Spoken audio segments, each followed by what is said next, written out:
Happy Camper Radio, episode 69. Come on, let's go camping.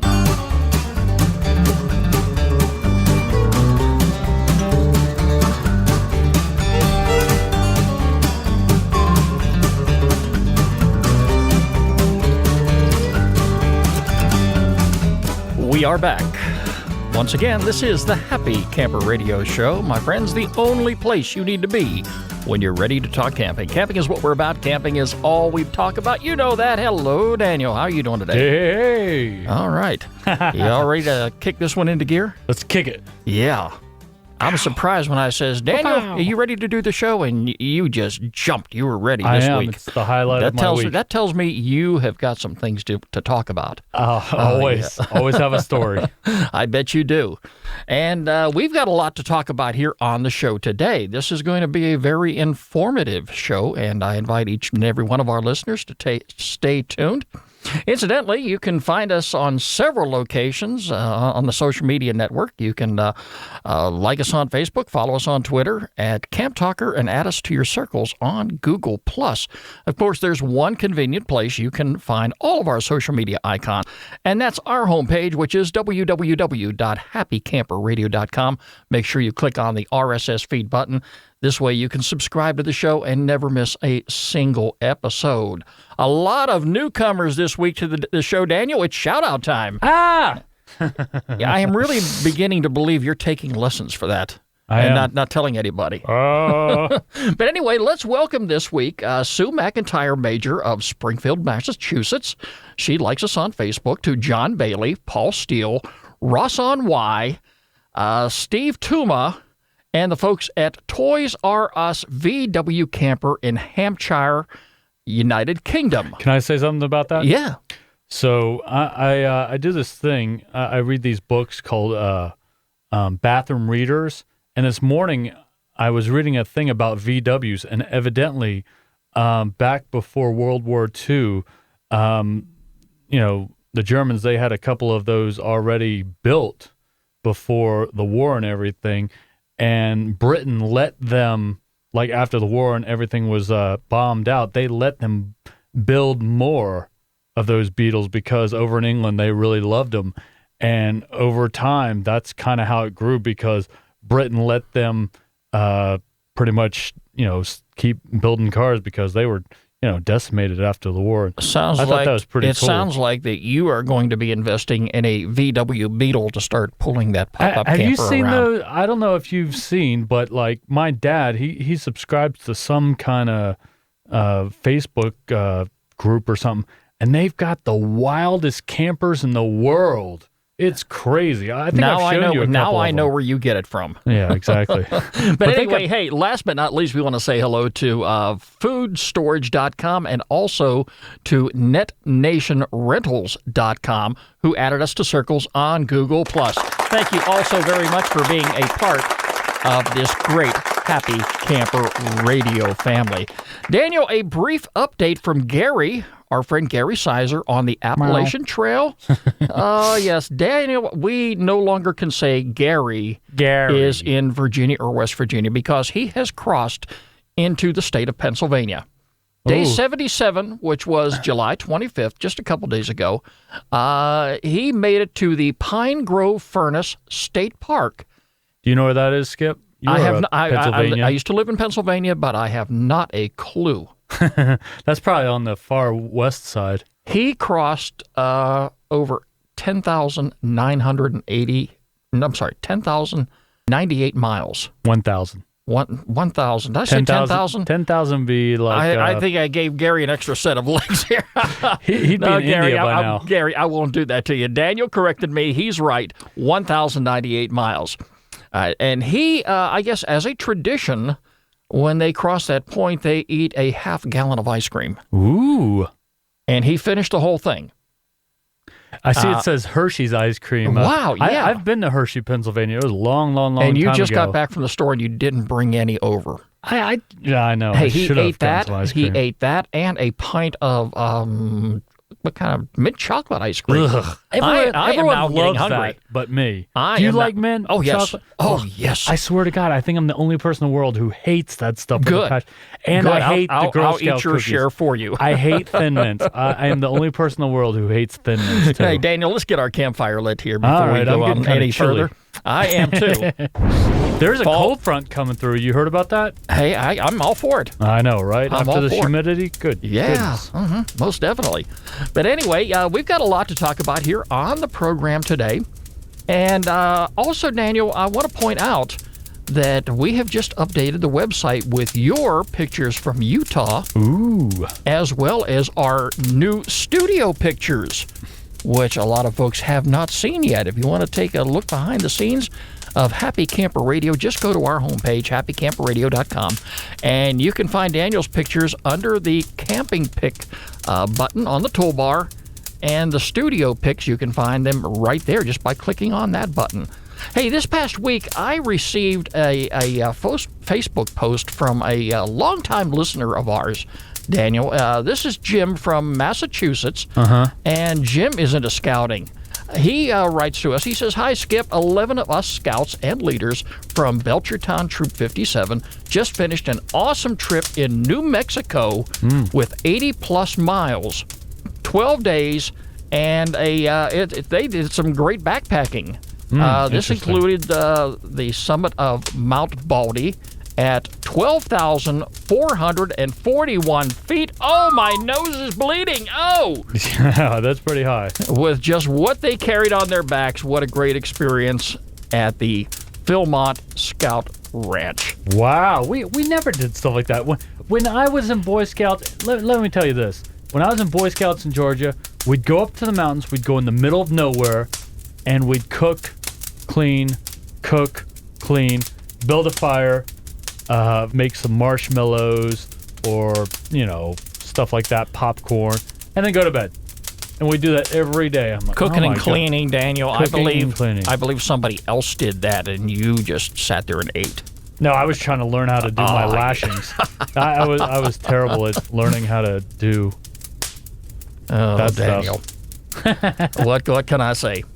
Hey, this week on the show, we're going to be talking about something that's, well, Daniel, it's something we haven't discussed before. Usually we're very upbeat when it comes to this program, but this past week, and I want to thank our friend Thomas who brought this to my attention. He emailed me earlier in the week, last week, should I say.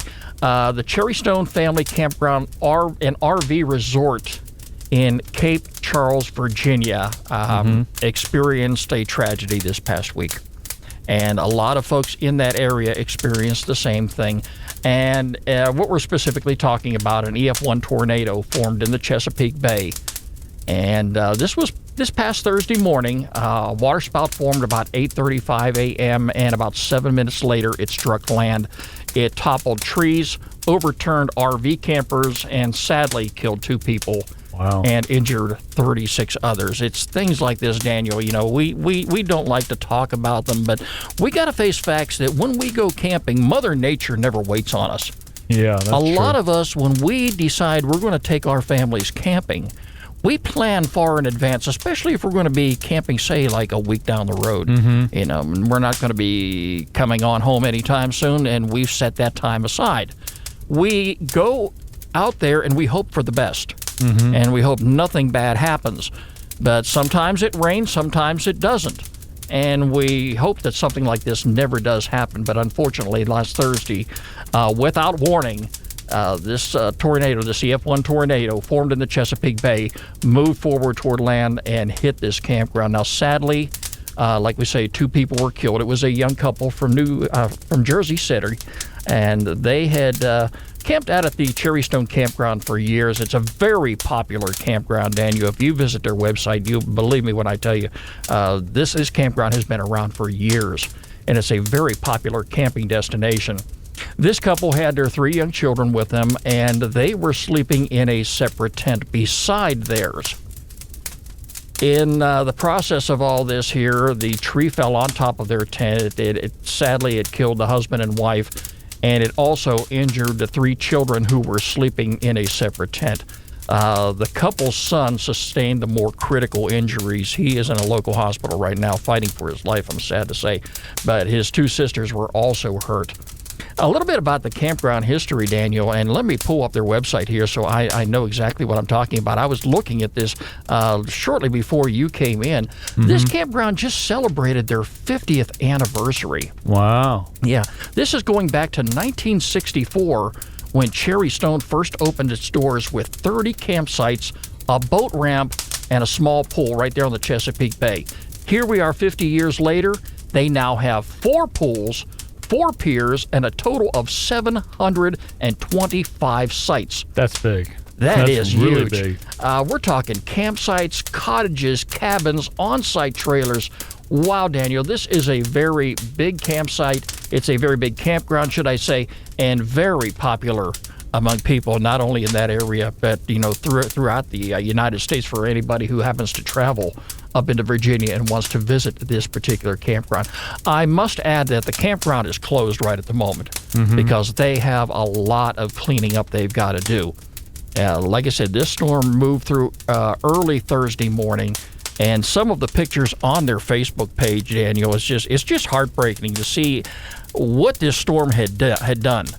It moved in there. I mean, it toppled pop-up campers. It toppled RVs. I mean, just ripped things to shred. And the original report from the National Weather Service that came out, and I picked up this information on their website through NOAA.gov. They reported 2 fatalities and 36 people injured. Now that number may have been high, it may have been low. I'm hoping it's much lower than that. But they have a lot going on right now, and they plan to reopen this coming Friday, August the 1st. They have 700 sites that still need to be raked up, and they're looking for volunteers. So any of our listeners that happen to be in that area up in Virginia, if you have nothing to do and you want to gather some friends together and do something that's going to make you feel real good, grab some rakes and show up there at the campsite, at the campground, this coming Thursday at 9 o'clock a.m. Stop by the ranger station and check in upon arrival, and you can help them clean up their campground so they can be prepared to reopen this coming Friday, August the 1st. And if you'd like more information about their campground, visit their website at www.cherrystoneva.com or check out their Facebook page at facebook.com/Cherrystone Camping. I also want to point out, too, that a fund has been set up for the children of this couple that lost their lives. It's been set up at a local PNC bank, and the money contributed will be distributed to the children's court-appointed legal guardian. If you want to do something good, something that's going to make you feel good, if you want to reach into your heart, into your wallet, and help out, there's an address right there on their website, and I'm going to go ahead and give it to you as well. But I don't expect you to remember this, especially if you're out in the world camping right now. You don't have a paper and pencil. You can always go visit their Facebook page and pick it up there.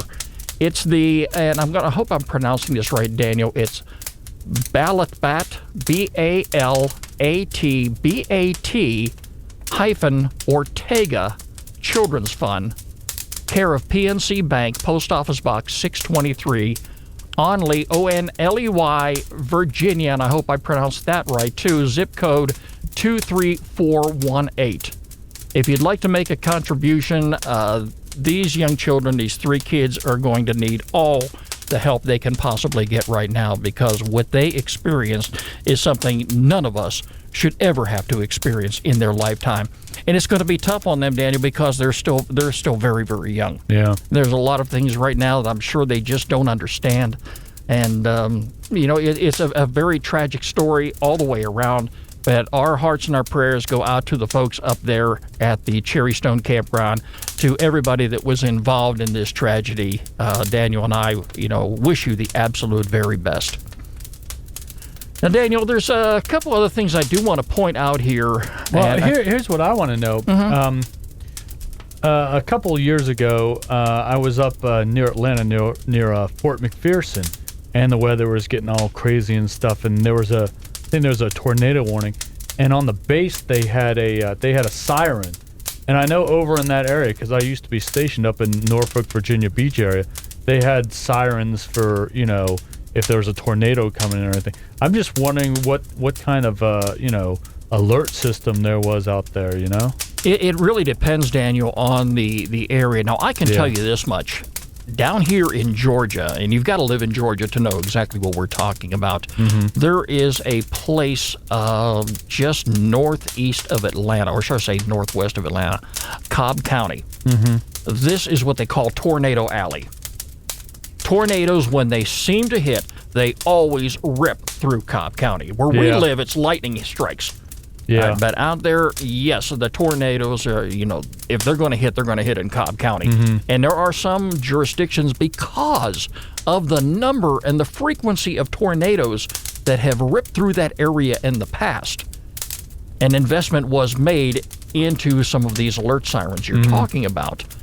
My guess is in this area up there in Virginia, maybe not, tornadoes are not that frequent. Well, yeah, that's what I was thinking, because I know, when you're in the coastal region, this sounds it was like you're usually worried about hurricanes, not really tornadoes so much. So when I heard this story, terrible. Daniel, it reminded me about a month ago. Remember when we were camping over at Stone Mountain? And you were poking fun at me about this nasty storm that came through there at 3 o'clock in the morning. No, we jumped in the truck, and we did not camp in the truck. We just stayed in there until the storm passed. Yeah. And it was over in, say, maybe 5 minutes. Yeah. But within that 5-minute period, it didn't take long for my brother and I to get out of that tent and get inside the truck, because there were some nasty lightning strikes. Right. And Daniel, I don't know about you, but I am one, if I am camping beneath a large tree, I am out of that tent the minute I hear the rumble of thunder. Even growing up, our parents told us, don't get under a tree if you happen to be out in a lightning storm. Seek emergency shelter somewhere else. That reminds me one time. That's the last place you want to be. I think we were out in Alabama somewhere camping, and we were biking around the campsite. It was a big old camp lot, and we came to it was a cabin or something. I don't know. But me and my sister got to this cabin with our bikes, and it was raining like crazy. We were just trying to find shelter, and we saw lightning strike a tree, and it freaked us out. I've never seen anything like that before. Yeah, I've seen the after effects, but I have never witnessed lightning hit a tree. Yeah, we've had a couple weather situations when we were camping. One time when I was a kid, we went to Charleston, and we were by we were right by the water, and the rain was coming down like crazy, and we thought we were going to get blown into the water, because the water went 50 feet away. But it was really scary, and I was really young back then. And then there was another time we were up in the mountains, and there was a really, really bad storm, and we left our camper completely, and we went to a local restaurant, and we just hung out there for hours on end. I remember my mom gave me a coloring book, and I would just color for hours on end. But usually we just go somewhere that's not necessarily a trailer, because that's kind of sort of stereotypically the worst place to be in a tornado or a storm or something. And we got to a concrete building of some sort to wait it out. That's probably the best thing you could have done. But, going back to what I was saying just a little bit ago, when my brother and I and my brother-in-law, who was joining us on that camping trip, that storm scared the daylights out of us. Yeah. Now, that was nothing in compared to what they just went through up here in Chesapeake Bay. But that storm wreaked havoc on that campground. I mean, it picked up canopies, it tossed them, tents were overturned. Fortunately, the storm moved in and out very quickly. There were no trees toppled over, but a lot of folks, as my brother and I were sitting in our vehicle, we were watching people around us just grabbing everything they had, throwing it in the back of their pickup truck, throwing it in the back of their SUV, their RV, or whatever they had, and packing up and getting out of town. They didn't wait till morning. They were gone right then and there. And finally, my brother and I were able to go back in the tent and fall asleep, and everything calmed down. Yeah. But when we woke up in the morning, I mean, there were branches all over the place. Things got messed up. Some trash cans got knocked over. But I'm looking around. I'm saying, where are all the campers? Mm-hmm. This was a Saturday night. Yeah. And you know what I was thinking? I was just thinking this now. I mean, on your phone, I know you have Verizon just like me, and they have those Amber Alerts, and your phone will go off and it'll say Amber Alert or whatever. Sure. It seems like they should do something like that with the weather. So, like, if you're in the wilderness or whatever, and most places have a signal. So if there's like a tornado coming or something, it seems like they could do some kind of a thing with the phone service to alert you. So you get up and get out. It just seems like there could have been something done. I don't know. Well, Daniel, hindsight is 2020. Let me tell you this. Mother Nature waits on nobody. Mm-hmm. And sometimes she strikes with vengeance and she strikes without warning. Yeah. So even a warning system may be available. Mm-hmm. And I'm just saying this, you just never know. Sometimes by the time the alert is ready to go out, the storm may have come and gone. Yeah, that's true. And of course, you have your smartphone strapped to you everywhere you go anyway. Course, always. But anyway, hey, I want to go over some brief safety tips here, in light of the fact that we're talking about this issue. Anywhere you go in the world of camping, you always want to stake down your tent. Some of these tents today are so easily put together, and once you get them set up, you may say to yourself, well, I really don't need to stake them down. Yes, you do. And this not only includes your tent, but also includes these, and I call them dining canopies. And you know what I'm talking about, Daniel. That's these small little tents that have screens on all four sides. You usually set up a table on the inside. This is where you dine, and it keeps those pesky insects and mosquitoes away. Definitely. They need to be staked down as well. And I encourage you not to use those tiny little stakes that come in the box with your tent. Plastic ones. Yeah, the little plastic those ones, or terrible. even those tiny little steel ones that are about 4 inches in length. Oh, yeah, they bend like nothing. We had those for our canopy on our pop-up, and those bend like nothing. Daniel, anytime that I have bought a new tent, I always made sure that if I didn't have them, I went out and bought those long steel stakes, which are about 9 to 10 inches in length. That saved my tent during that storm about a month ago over at Stone Mountain Park. Okay. Because as I was getting into the pickup truck, I turned around and looked, and I saw that tent just flapping in the wind. But it was secured to the ground. I'm not saying that it's going to stay that way in all situations when there's bad weather moving in. Mm-hmm. But you stand a likelihood of your tent being in place during a storm like the one we had. Yeah. If I would have used those small stakes that I just spoke of, that tent would have been overturned. Oh, yeah. It would have been tossed. And it would have been in the lake. It would have been in the lake. I was just about to say that. All right. And if you're going to be using those stakes, definitely bring a claw hammer along with you.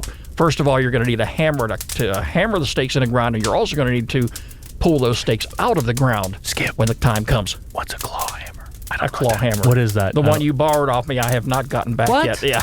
I don't remember that. Now, Daniel, you know better. All right, here's another thing, too. As far as the weather goes, again, you never know when the weather is going to turn ugly, but get as much forecast information as you possibly can before you go. And there's a lot of places you can check out. You can actually go online and find the television and radio stations that service that area. Check their website out, or even call the station up. You can visit NOAA.gov, which is the National Oceanic and Atmospheric Administration website, NOAA.gov, and you can pick up a 5-day forecast right there just by punching in a zip code. Stay on top of your current weather conditions, and you can also do this by checking with your campground office or the park ranger wherever you go camping at. And as I joke around with Daniel all the time... I see this in the notes. Go on. Yes. If you've got a smartphone, and the smartphone just so happens to work in the area that you're camping in... Of course it will. No, Daniel, because there are a lot of campsites that we feature on this program that have pay telephones. And what does that tell you? Well, if they got pay telephones, you civilization. don't have an internet signal. Well... So that campground needs to get on the ball. This is why, Daniel, I mentioned it's important to get this information before you venture out on the road. Mm-hmm. Stay on top of the weather. The weather's not going to wait on you. It's going to be nice. It's going to be ugly. It's going to rain. Whatever the case may be, regardless of how you made your vacation plans, when you made them, the weather is going to be the weather wherever it goes. Another thing I want to point out, too, lightning storms. I mentioned this, too. If you happen to come across a lightning storm, move to your vehicle or a storm shelter immediately. I would probably go to that. Remember that bathroom? If I hadn't gone, if y'all were close to the bathroom, You're always in the bathroom, Daniel. Yes. I would have gone to that bathroom because I guarantee you that would have been the safest place for me if I was in a tent. You're probably right. You know, like in light of the fact, you and I know the campground layout better than anybody. That probably would have been the quickest and safest destination for you to go. All I'm saying is that's probably the best place to go because I mean a tree can still fall on a car and everything. Mm-hmm. But usually, when you're in a concrete building like a bath, because most of the bathrooms are usually concrete, so you go in there and I think you're pretty much the safest place you could be. Yeah. And as far as, again, if you're camping beneath a large tree, definitely get out of the area immediately until the storm passes. It's time now for our featured campground of the week here on the Happy Camper Radio Show.